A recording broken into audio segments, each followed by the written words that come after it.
Hello students, so now we are going to start our new chapter for the fourth class in a SST, living in a community. Living in the community का मतलब है कि सब लोग एक साथ रहें ऐसी जगह पर जहाँ पर सबको पसंद है रहना, जहाँ पर आपका पार्क भी हो, जहाँ पर स्विमिंग पूल हो, जहाँ पर बहुत सुबह वॉक करने के लिए क्लीन रोड हो। ठीक है, सब लोग चाहते हैं अच्छी जगह पर रहने के लिए, लेकिन क्या हम लोग इस चीज़ में, सफाई में, क्लीनिंग सराउंडिंग में, इन सब में अपना सहयोग रखते हैं? नहीं रख पाते। तो उसी से रिलेटेड हम इस चैप्टर में पढ़ेंगे कि हम लोग कैसे केयर कर सकते हैं अपने घर की, अपनी कम्युनिटी की और पब्लिक प्रॉपर्टी की। ठीक है, चलिए शुरू करते हैं। तो पहला हमारा टॉपिक है केयरिंग फॉर अ पब्लिक है ना प्रॉपर्टी। तो आप जैसे इमेज यहाँ पर देख रहे हो, तो इससे देखने से आपको क्या लग रहा है कि यहाँ पर किसी ने तोड़ फोड़ करी हुई है, बस स्टॉप पे गंदगी फैलाई हुई है।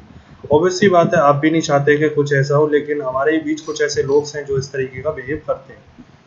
तो हम ऐसी कम्युनिटी में रहना चाहते हैं जो कलेक्टिव, जो all live in a community, जो सब लोग एक साथ एक कॉलोनी में रहते हैं, वो कहते हैं उसको कलेक्टिव कम्युनिटी। और उनको जो रिस्पॉन्सिबिलिटीज जो होती है हमें खुद उनको करनी चाहिए, अपनी देख रेख अपनी कम्युनिटी की, उसको कहते हैं कलेक्टिव रिस्पॉन्सिबिलिटी। यानी कि अगर मेरी कॉलोनी में अगर स्ट्रीट लाइट लग रही है और मेरी कॉलोनी में अगर कोई पार्क है, तो उसकी जिम्मेदारी सिर्फ मेरी नहीं है, उस कॉलोनी में जितने भी लोग रह रहे हैं उन सबकी जिम्मेदारी है।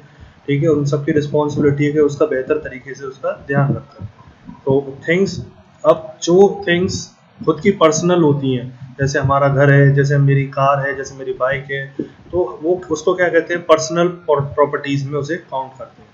ठीक है, तो वही मैंने एग्जांपल आपको दिए हैं पर्सनल प्रॉपर्टीज के रिगार्डिंग। ठीक है, जैसे अपनी बिलोंगिंग, अपने व्हीकल, अपने हाउस। तो आपने देखा होगा लोग ना अपनी पर्सनल बिलोंगिंग जो होती है, जैसे खुद की कोई चीज़ होती है ना, उसकी तो बड़ी केयर करते हैं, है ना। अगर उस पर थोड़ी सी भी किसी ने कोई दिक्कत कर दी या हैंडल नहीं किया, तो आप उस पर गुस्सा भी होते हैं, यानी कि आप केयर करते हो अपनी थिंग, अपनी चीज़ों के लिए। लेकिन आप क्या, जो पब्लिक प्रॉपर्टीज होती है, जैसे बाहर वॉल्स हो गई, स्ट्रीट हो गई, लाइट्स हो गई, वहाँ आप लोग क्या, आप लोग, मैं ये नहीं कह रहा कि आप लोग ही करते हो, लेकिन हमारे बीच ही काफ़ी ऐसे लोग हैं जो ये चीज़ करते हैं, और हम लोग उस चीज़ को देख कर भी अनदेखा कर देते हैं। जैसे आप इमेज में भी देख रहे हो, यहाँ पर एक इंसान ऑन रोड स्ट्रीट पर उसे स्प्लिट कर रहा है, और पीछे जाके वहाँ पे एक बंदा देख रहा है उसे, और वो उसे रोक भी नहीं रहा, मतलब ना उसे कह रहा कुछ भी। तो हमें इस चीज़ का ध्यान रखना चाहिए कि हमें इस तरीके से ना स्प्लिट करे, ना कोई कर रहा हो तो उसे भी ना करने दें। तो पीपल, आप लोग क्या करते हैं वहाँ पर, मैं बता देता हूँ कि वो दीवारों पर पोस्टर लगा देते हैं, ड्रॉ कर देते हैं कुछ ना कुछ पब्लिक बिल्डिंग्स पर, हॉस्पिटल्स पर, स्कूल वगैरह में। तो ये सब क्या करते हैं, उस प्लेस को डर्टी करते हैं और वहाँ पर एटमॉस्फेयर भी उस तरीके से ख़राब करते हैं। तो property such as hospital, park, road, public transport हो गई, बसेज हो गई, तो वो पब्लिक लाइब्रेरी हो गई, ये किसके द्वारा रन की जाती है? ये आपका गवर्नमेंट चलाती है। लेकिन क्या गवर्नमेंट की ये जिम्मेदारी है कि इन सब चीज़ों का ख्याल रखे? नहीं, ये हमारा भी कर्तव्य है कि हम गवर्नमेंट को हेल्प करें इन सब चीज़ों का ध्यान रखकर। तो इसको कहते हैं पब्लिक प्रॉपर्टी, जिसका हम लोग अच्छी तरह से मेंटेन कर सकते हैं गवर्नमेंट से। ऐसा कोई नहीं है कि आपको कोई अवार्ड मिलेगा या इसके लिए आपको कोई परमिशन लेनी पड़ती है। ये अपनी सेल्फ केयर है, जो आप जो खुद जाकर अपनी इच्छा अनुसार जाके मदद कर सकते हो। ठीक है, और लाइक अ गुड सिटीजन आप लोग अपना अपना कंट्रीब्यूट कर सकते हो, और अगर नहीं भी करते हो तो कम से कम किसी और को मत करने दो गंदा। तो ये इस चैप्टर का अभी तक का जो मेन कॉन्सेप्ट था वो था। अब दूसरा टॉपिक है हमारा parks and garden. I hope आप लोगों को भी, सबको पसंद है पार्क और गार्डन्स में जाना। तो आप लोग क्या चाहते हो कि वहाँ पे जो साफ सुथरा रहे? तो ऑब्वियस सी बात है, मेन काम जो पार्क और गार्डन का होता है वो क्या होता है, बच्चे वहाँ पर जाके खेलते हैं, और जो बड़े पेरेंट्स वगैरह होते हैं, ग्रैंड पेरेंट्स वगैरह होते हैं, वो क्या करते हैं, वहाँ जाकर जैसे रिलैक्स फील करते हैं, एक्सरसाइज करते हैं, ये एक काम होता है। ठीक है, और वहाँ एक तो ट्रीज वगैरह इतने सारे होते हैं, तो लोग क्या करते हैं, वो एटमॉस्फेयर को क्लीन करके रखते हैं। तो ये हमारा एक पार्क के अंदर काम होता है। अब हमें क्या चीज़ करनी चाहिए, क्या नहीं करनी चाहिए पार्क में, उसके बारे में पढ़ते हैं। Follow the rules in of the park and the garden. आप जब भी किसी गार्डन या पार्क में जाते हैं, तो बाहर एक नोटिस बोर्ड होता है जिसपे उस पार्क से रिलेटेड सारे रूल्स लिखे होते हैं, उसको केयरफुली आपको पढ़ना चाहिए। अब उस पर क्या मेंशन होता है, वो अलग अलग पार्क के अलग अलग होती है। ठीक है, तो उसके बाद आप लोगों को जो भी डस्टबिन है, आपको पार्क में नहीं भी, जो भी कूड़ा है जो थ्रो करना चाहिए लेडीज, वो आपको डस्टबिन के अंदर करना चाहिए। ठीक है, अगर अगर वहाँ पे डस्टबिन मौजूद नहीं है, तो आपको क्या करना चाहिए, एक कैरी बैग में अपना सारा जो डस्टबिन है, डस्ट है, उसको उसमें करिए, और जहाँ भी आपको डस्टबिन दिखे वहाँ पे आप उसे डिस्पोज कर दीजिए, मतलब उसे डंप कर दीजिए, वहाँ फेंक दीजिए। आपको कभी भी पार्क में कोई फ्लावर्स या किसी भी स्टेम या फ्लावर की बर्ड्स वगैरह, पेड़ टहनी वगैरह नहीं तोड़नी चाहिए। इससे क्या आप प्लांट को भी हार्म कर रहे हो और उसको एनवायरनमेंट को भी आप बिगाड़ रहे हो। आपको झूले वगैरह जो झूलते हो पार्क में, उसे भी काफ़ी केयरफुली से करिए, आपके भी ना लगे और दूसरे के भी ना लगे।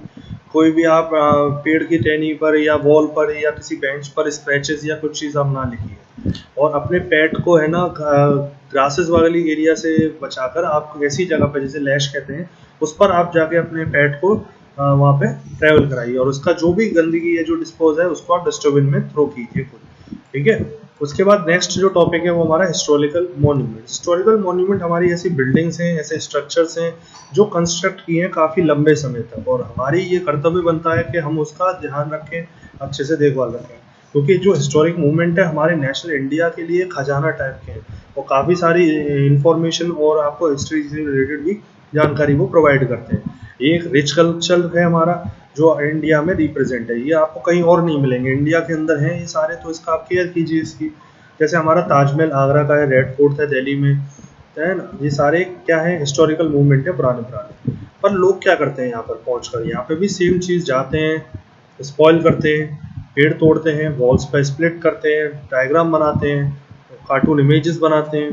तो ये सबको भी हमें अवॉइड करना चाहिए। तो इसके बारे में भी हमें हिस्टोरिकल मूवमेंट में हम जब जाएंगे तो क्या चीज़ करनी चाहिए क्या नहीं करनी चाहिए उसका भी हम ध्यान रखते हैं। थ्रो करना चाहिए सारे वेस्ट डस्टबिन में, और आपको वॉल्स को साफ सुथरा रखना चाहिए, उस पर कोई भी चीज़ मत लिखिए, या फिर मॉन्यूमेंट्स को डैमेज मत कीजिए, अगर कोई कर रहा है तो उसे रोकिए। इसी तरीके से हमारा अगला टॉपिक है म्यूजियम, जो कि हमारा किस लिए होता है, हमारे जो भी पुरानी कल्चर आर्टिस्ट, जो भी पेंटिंग्स हैं, हिस्टोरिक मूवमेंट्स हैं, जो भी हमारा जो पुरानी चीज़ें हैं, उसको सेफली वहाँ पर उसे कैद करके रखा है, ताकि लोग जब जाएं वहाँ पे उसकी सोर्स ऑफ इंफॉर्मेशन कलेक्ट करें कि पास्ट में ऐसी चीज़ें होती थी। ठीक है। और किस रिलेटेड से थी, कौन राजा कौन महाराजा क्या पहनता था, तो इससे रिलेटेड भी हमें जानकारी मिलती है। तो इंडियन म्यूजियम एक हमारा कहाँ पर है, कोलकाता में। नेशनल म्यूजियम हमारा दिल्ली में है। इसी तरीके से हैदराबाद में भी म्यूजियम है।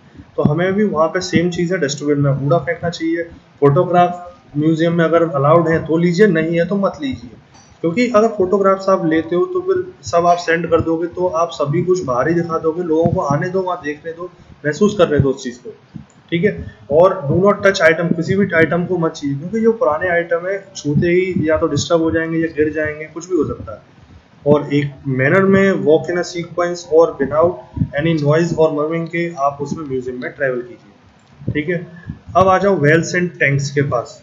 ठीक है। जो कि स्टोर किए जाते हैं वाटर कलेक्ट करने के लिए लोकेलिटी के अंदर, बड़ी बड़ी टंकी आपने देखी होंगी। तो सबसे पहले तो वेल्स और जो जो टैंक्स वगैरह होते हैं वो आप पे कवर होने चाहिए। गार्बेज जो है आप लोगों को ऐसी जगह फेंकना चाहिए जहाँ पर वेल और ये सब टैंक वगैरह पानी की कोई चीज़ वहाँ ना हो। रेगुलर क्लीन करना चाहिए अपने टैंक को और वेल को। ठीक है। और wait patiently for the turn, और अपना इंतजार करो पानी कलेक्ट करने के लिए, रश ना मचाओ, वहाँ पर गंदगी ना फैलाओ। तो इस तरीके से हमारा ये चैप्टर था। आई होप आपको समझ में आया होगा। Thank you class.